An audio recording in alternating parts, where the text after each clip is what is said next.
आप सबका स्वागत है द अनटोल्ड इंडिया में, जहां गुमनाम नायक जीवित होते हैं और सच्चा इतिहास बोल उठता है।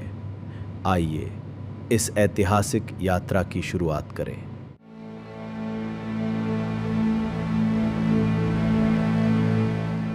बाजी राउत का जन्म 5 अक्टूबर 1926 को ओडिशा के ढेंकनाल जिले के नीलकंठपुर गांव में हुआ था।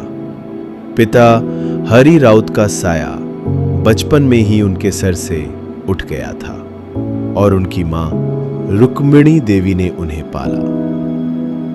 बचपन से ही बाजी को गांव के लोग निडर और समझदार बालक मानते थे।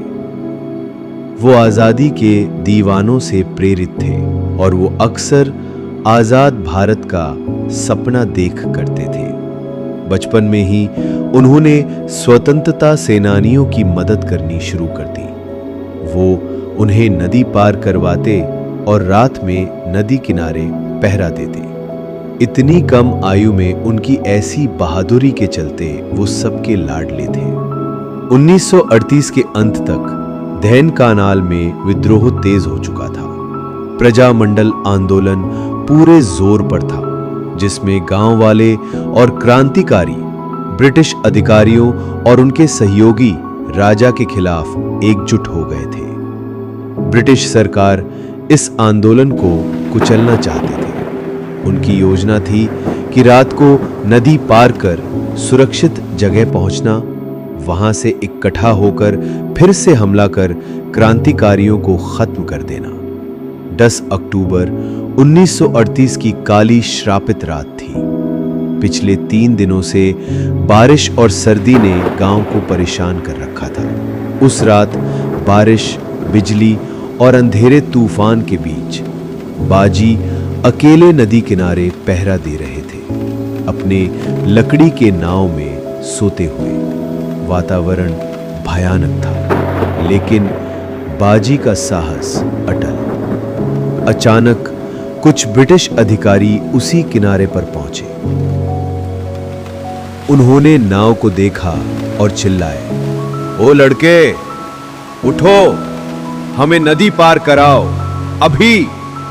बाजी उठे, नींद से भरे आंखों से उन्हें देखा और सीना तान कर बोले, प्रजामंडल का हुक्म नहीं है, मैं नाव नहीं चलाऊंगा।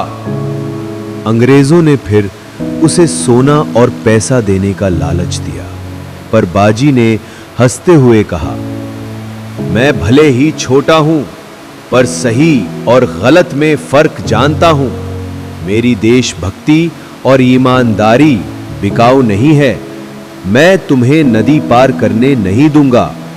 अहम से चूर ब्रिटिश ऑफिसर्स एक बच्चे से इनकार सहन नहीं कर सके। एक अधिकारी ने बंदूक की पिछली भाग से बाजी के सिर पर वार किया। उसका सर फट के रक्त बहने लगा, लेकिन बहादुर बाजी ने हिम्मत बांधकर अपना सारा सामर्थ्य लगा के गिरते पड़ते नाव में कूद पड़ा और उसे नदी में दूर ले जाने लगा। और वो बार बार एक ही बार चिल्ला रहा था, प्रजामंडल सावधान, अंग्रेज आ चुके हैं। प्रजामंडल सावधान, अंग्रेज आ चुके हैं। गुस्से और अपमान से भरे अपना आपा खो के ब्रिटिश अधिकारियों ने उस नन्हे से जान पे गोलियां चला दी। एक गोली बाजी की पीठ में लगी और वो नाव में ही नदी के बीच में शहीद हो गए। बाजी तथा गोली की आवाज सुनकर उनके साथी क्रांतिकारी वहां उनका साथ देने पहुंचे, लेकिन अंग्रेजों ने उन्हें भी गोली मार दिया। इन गोलियों की आवाज से मानो एक सन्नाटा पसर गया। ऐसी बिजली कड़की, ऐसा बादल गरजा कि समय सा रुक सा गया हो और स्वर्ग लोक से देवगण भी अपने इस नन्हे से लाल का शोक माना रहे हो। अगली सुबह गांव वाले बाजी और उनके साथियों के शव कटक ले गए उनकी अंतिम यात्रा के लिए, और इस तरह एक छोटा पर महान वीर बालक ने इस धरती का और माटी का कर्ज चुका के हमें अलविदा कह गया। वो भारत में जन्मा, भारत के लिए जिया और भारत के लिए शहीद हुआ। सिर्फ 12 साल की कच्ची उम्र में वो बना भारत का सबसे कम उम्र का शहीद। आज एक क्षण निकालिए और इस अमर वीर को नमन कीजिए।